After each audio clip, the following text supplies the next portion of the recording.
Hey guys, so welcome back to the channel. It's Yogi Doug Johnson back with another spiritual life hack for you. And today I wanted to talk a little bit about focusing on what's right. And this goes along with another talk I gave about assuming the best in others. And it's a similar idea. Before I get into that, I'd like to encourage you to subscribe to the channel if you like this kind of content. If you get something from this video, giving me a thumbs up or a like or commenting really helps me out. And speaking of comments, please leave any questions or observations that you have about this sort of idea in your own life. So focusing on what's right in any given situation. Our minds are free to choose what they focus on. And many of us think that we just see things, quote unquote, as they are. But what science tells us is that the conscious mind is extremely limited in what it perceives. So the reality is, no matter how it feels to us, the reality is that we can only focus on a limited number of things in any given situation. And while we may believe we are focusing on what's real or what's true, the truth of the matter is that at any given moment, there are innumerable things that we can focus on. For instance, the sun came up today and it's a beautiful day. Now, if I'm struggling at work or I feel victimized or that I feel I've lost something, then that may be very hard to appreciate or focus on. And I might feel like, well, I feel down because I lost something, and that's just reality. That's just the way that it is. I lost my job, or I lost money, or I lost respect with somebody. But the truth of the matter is, I can choose to focus on the miracle that I'm getting to experience another day here on planet Earth, and that is a miracle. It's absolutely miraculous and unbelievable. And I'm sitting here in Decatur Cemetery, and it's absolutely gorgeous, and there's a stream here and there are people out playing, and it's miracle after miracle after miracle. Another thing I can focus on is right now I can breathe. I'm asthmatic. I have been for a long time, and there have been situations where I could not breathe, or I could breathe only with a lot of labor. And sometimes these periods have gone on for days or even weeks, where every breath is a struggle. So right now I can breathe freely, and I can focus on that is something that is right and good in this moment. Now, the flip side of this is taking things for granted. And so taking things for granted is, yes, I can breathe freely, but I don't have $1 million in the bank. Yes, I can breathe freely and the sun is shining, but this person doesn't respect me or love me or appreciate me. Right? Many of us want love and appreciation from our parents. And sometimes, for whatever reason, our parents either don't love and appreciate us. Yes, that does happen. Or they do not communicate that to us in a way that we can understand. And that's okay. They're not evil people. They aren't bad. And again, I can choose to focus on that. Oh, my parents don't love me. They don't appreciate me. Or, again, I can choose to focus on what is right and what is good in this moment. The birds are singing. The sun is shining. It's a beautiful day. Now, what if today was rainy and gloomy?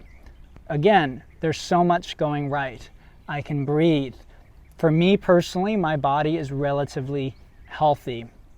I'm now in my 40s, but I'm relatively young. Again, there are people who are much older than I am, and their age is keeping them from being able to do some of the things that I can do very freely and easily.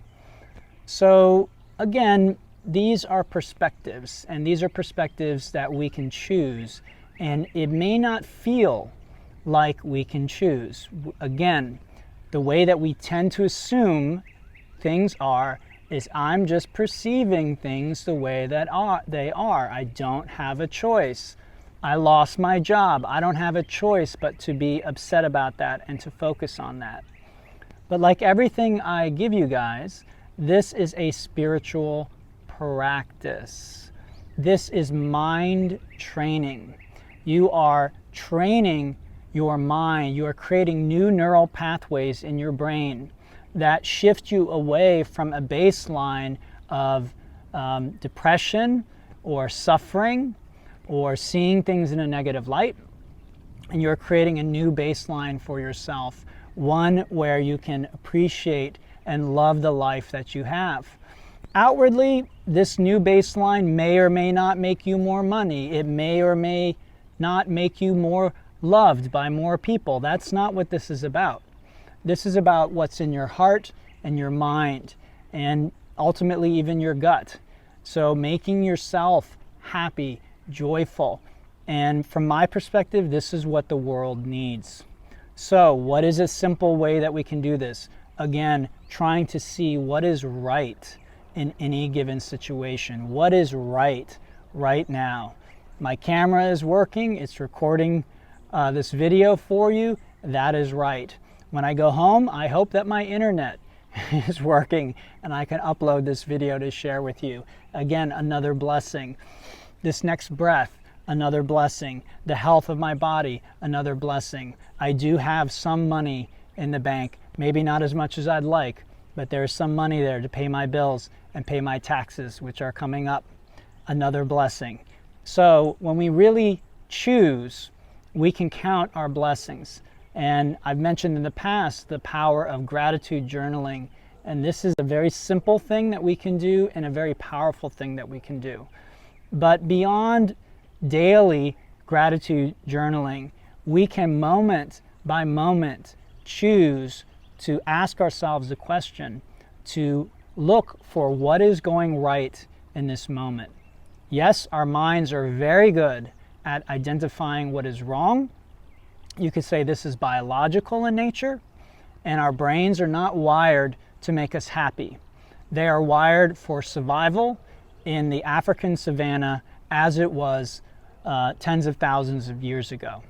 So they do a poor job of helping us survive today, and they do a poor job of making us peaceful or happy. And so teachers like the Buddha and Christ, what I see in their teaching is they were trying to show us the way to experience Nirvana. Not after we die. Nirvana here and now in this moment. Same with Jesus. Kingdom of heaven is here now. It is spread upon the earth. And it's up to you to choose to see it. And that is a choice. Again, you are more powerful than you believe. Your thoughts are more powerful than you believe. So a big responsibility for the spiritual seeker is to begin to take responsibility for how you choose your thoughts. I'm not saying the thoughts don't arise on their own, they do. But I can choose to engage or not engage. I can choose to believe or not believe. I can choose whether I'm going to add on to that story of suffering, of victimization, and all of those things, or I can choose a different thought. I can look for another way of seeing these things, and there's always another way to see it. And so if we choose, we can always find the good in every situation without exception. This is a choice that we make, and it is a choice that leads to peace, to joy, to happiness, and to love. And when we begin to experience those things, we begin to extend those things out to others. Others just begin to feel that radiating from us. And in my opinion, this is what the world needs right now desperately. So I hope this was helpful, everyone. Again, if it was, a thumbs up, a like, a heart helps me out depending on what platform you're watching this on. If you'd like to help me out financially, I can definitely use the help. And for as little as $1 a day, you can become a patron on Patreon, or not $1 a day, $1 a month, and help support me that way. But just subscribing to the YouTube channel, liking things on Instagram, commenting, joining the Mahapatha Facebook mailing list and YouTube page, all of those things help out. And I want to thank you for your attention today, and I really do hope that this is helpful for you. Reach out and say hello if you get a chance. Thank you, and namaste.